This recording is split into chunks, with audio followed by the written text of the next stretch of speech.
नमस्कार, मैं चुनचुन कुमार। स्वागत है झारखंडी हिंदी न्यूज पर। चलिए जानते हैं आज की छोटी बड़ी सभी महत्वपूर्ण खबरों को।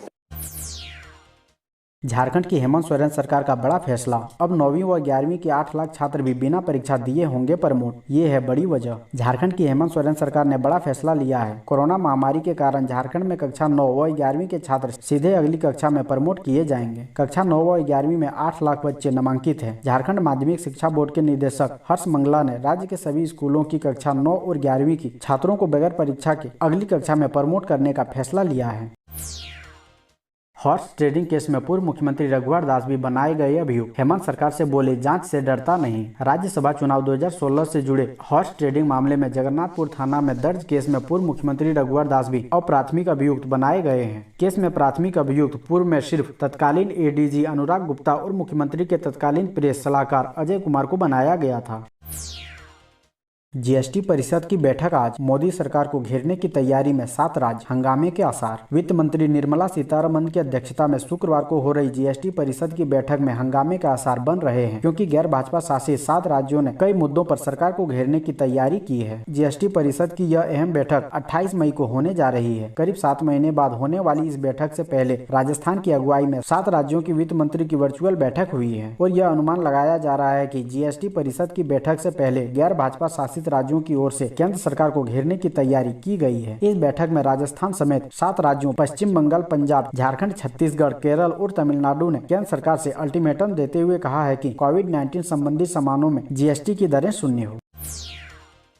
झारखंड की उपराजधानी दुमका में उत्पाद विभाग की बड़ी कार्रवाई। 80 लाख की अंग्रेजी शराब व प्रिंट जब्त, एक शख्स हिरासत में। झारखंड की उपराजधानी दुमका में उत्पाद विभाग की टीम ने गुप्त सूचना पर कार्रवाई की और करीब 80 लाख की अंग्रेजी शराब और शराब बनाने वाली प्रिंट्स जब्त की है। बाजार में इसकी कीमत 80 लाख रुपए बताई जा रही है। इस मामले में मुस्तफा खान नामक शख्स को हिरासत में लिया गया है। दुमका के उत्पाद विभाग की टीम ने गुप्त सूचना पर जामा थाना क्षेत्र के जरपुरा गाँव में एक गोदाम में छापेमारी की और भारी मात्रा में अंग्रेजी शराब और शराब बनाने वाली बरामद किया है।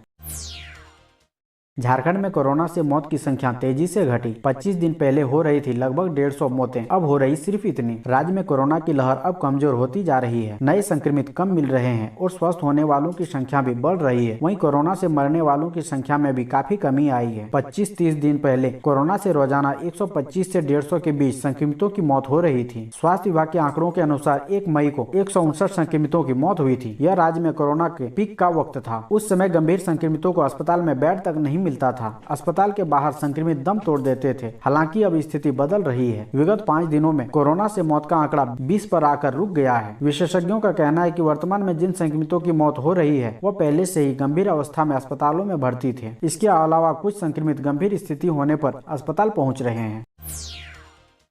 एएसआई रूपा तिर्की आत्महत्या मामला। डीएसपी और आईओ के खिलाफ शिकायत दर्ज। साहिबगंज महिला थाना प्रभारी रूपा तिर्की की मौत का मामला लगातार तूल पकड़ रहा है। सीबीआई जांच की मांग की जा रही है। बुधवार को आदिवासी छात्र संघ ने SC/ST थाने में साहिबगंज के एसडीपीओ प्रमोद कुमार मिश्रा और केस के आईओ शशि भूषण चौधरी के खिलाफ शिकायत दर्ज कराया है। छात्र संघ ने आरोप लगाया है कि अधिकारियों ने एक ऑडियो वायरल कर मृत रूपा का चरित्र हनन और आदिवासी समाज की प्रतिष्ठा भंग करने की है। शिकायत दर्ज करने के बाद पुलिस मामले की जांच कर रही है। गौरतलब है कि रूपा तिर्की आत्महत्या मामले में बीते दिनों 10 मई को पुलिस ने मौत की गुत्थी को सुलझाते हुए उनके बॉयफ्रेंड शिव कुमार कनौजिया को गिरफ्तार कर लिया है। और सरकार ने व्हाट्सएप यूजर्स को दिया भरोसा, सोशल मीडिया के नए नियमों से डरने की जरूरत नहीं। व्हाट्सएप ने हाल ही में सरकार के डिजिटल रूल को लेकर दिल्ली हाईकोर्ट में मुकदमा दर्ज कराया है और इंस्टेंट मैसेजिंग प्लेटफॉर्म ने दावा किया है कि नए नियम कंपनी द्वारा यूजर को दिए जा रहे एंड टू एंड इंक्रिप्शन में दखल देते हैं, जिसके जवाब देते हुए सरकार ने कहा है कि वो लोगों के निजता के अधिकार का सम्मान करती है और उसका पालन इसका उल्लंघन करने का नहीं। इलेक्ट्रॉनिक्स और IT मिनिस्टर रविशंकर प्रसाद ने इस मामले पर प्रतिक्रिया देते हुए कहा है कि सरकार लोगों के प्राइवेसी का पूरी तरह से सम्मान करती है। इस नए नियम से आम व्हाट्सएप यूजर्स को डरने की जरूरत नहीं है। स्वास्थ्य विभाग के 200 स्वास्थ्य कर्मचारियों को प्रोत्साहन राशि जारी। आउटसोर्सिंग वालों पर असमंजस। कोरोना काल में ड्यूटी करने वाले स्वास्थ्य कर्मचारियों को प्रोत्साहन राशि देने की सरकार की घोषणा के बाद आखिरकार 1 महीने के बाद धनबाद जिले में 200 कर्मचारियों को प्रोत्साहन राशि जारी कर दी गई है। प्रोत्साहन राशि के लिए इससे पहले कर्मचारियों ने कई बार स्वास्थ्य विभाग और जिला प्रशासन के अधिकारियों से गुहार लगाई थी। प्रोत्साहन राशि पाने में सिविल सर्जन कार्यालय, SNMMCH और SSLNT अस्पताल के कर्मचारी शामिल हैं। हालांकि अस्पतालों में सेवा दे रहे आउटसोर्सिंग आउटसोर्सिंग कर्मचारियों के प्रोत्साहन राशि पर अब तक कोई बात नहीं बनी है। इस संबंध में झारखंड राज्य चिकित्सा एवं जन कर्मचारी संघ के प्रतिनिधि civil surgeon doctor Gopal Das से मिलकर मामले की जानकारी दी।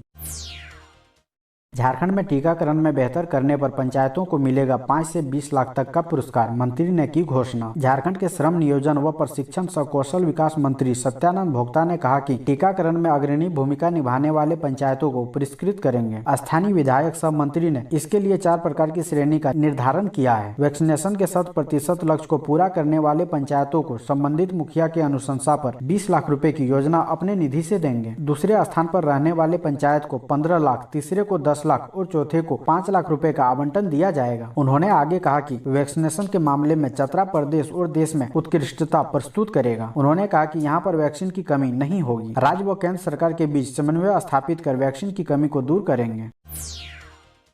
झारखंड में कोरोना के 85% संभावित मरीजों में है बीपी के लक्षण, 83% डायबिटीज और 11% में टीबी की आशंका। झारखंड में कोरोना के प्रसार को रोकने के लिए गहन स्वास्थ्य जांच अभियान चलाया जा रहा है। इसमें हैरान कर देने वाले फैक्ट सामने आए हैं। झारखंड में कोरोना के संभावित 85% मरीजों में बीपी के लक्षण पाए गए हैं। वहीं 83% मरीजों में डायबिटीज की संभावना है। साथ ही 11% मरीज ऐसे मिले हैं जिनमें टीबी की संभावना देखी गई है। राज्य में गहन जन स्वास्थ्य जाँच अभियान की शुरुआत 25 मई को हुई है। इन 2 दिनों में 9.42 लाख घरों की जांच की गई। यहां रहने वाले 43.5 लाख लोगों की स्क्रीनिंग हुई, जिसमें से 29,473 लोगों को संदिग्ध मानते हुए कोरोना टेस्ट कराने का निर्णय लिया गया। रिपीट एंटीजन टेस्ट से 29,194 लोगों की जांच की गई, जिसमें से 748 लोग पॉजिटिव पाए गए। स्क्रीनिंग किए गए 29,194 लोगों में से 3309 में टीबी के लक्षण, 24,452 में शुगर के लक्षण मिले, 25,229 में बीपी के लक्षण पाए गए हैं।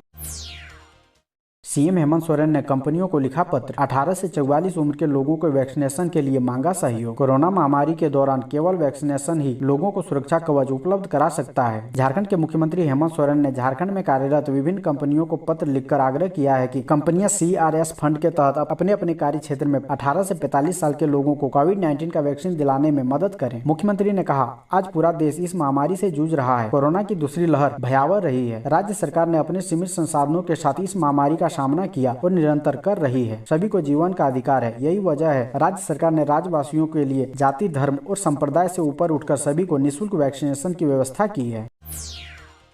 झारखंड के 30,000 सरकारी चतुर्थ वर्गीय कर्मचारियों ने मांगा प्रमोशन। धनबाद सहित राज्य के तमाम जिलों के चतुर्थ वर्गीय सरकारी कर्मचारियों ने राज्य सरकार से नौकरी में प्रमोशन की मांग की है। इस संबंध में झारखंड राज्य सरकारी चतुर्थ वर्गीय कर्मचारी संघ ने मुख्यमंत्री हेमंत सोरेन सहित विभिन्न विभागों के सचिवों को पत्र देकर प्रमोशन सहित अन्य मांग की है। संघ के अध्यक्ष अशोक कुमार सिंह और महासचिव सपन कुमार कर्मकार ने पत्र लिखकर मुख्यमंत्री को कहा है कि राज्य में 30,000 चतुर्थ वर्गीय सरकारी कर्मचारी कार्यरत हैं, लेकिन झारखंड बनने के बाद आज तक इन कर्मचारियों को प्रमोशन नहीं मिला है, जबकि बिहार में कर्मचारियों को वहां की सरकार ने प्रमोशन दिया है। कोरोना वायरस के प्रति संक्रमण में कर्मचारी लगातार अपनी भूमिका निभा रहे हैं, बावजूद इस पर सरकार का अब तक ध्यान नहीं है।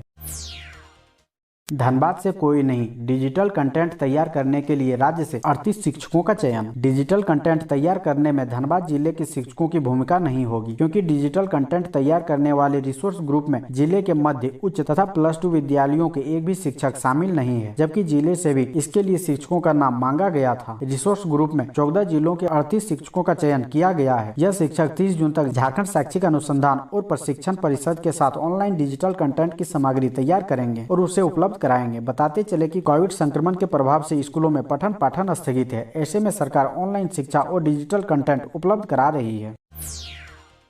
फुरकान अंसारी ने कहा, निशिकांत दुबे को ज्ञान की घोर कमी। पूर्व सांसद फुरकान अंसारी ने गुरुवार को पत्रकारों से कहा कि झारखंड के मजबूत मुख्यमंत्री हेमंत सोरेन का ही प्रयास है कि आज अन्य राज्यों की तुलना में यहाँ कोरोना मरीजों की संख्या और मृत्यु दर सबसे कम है।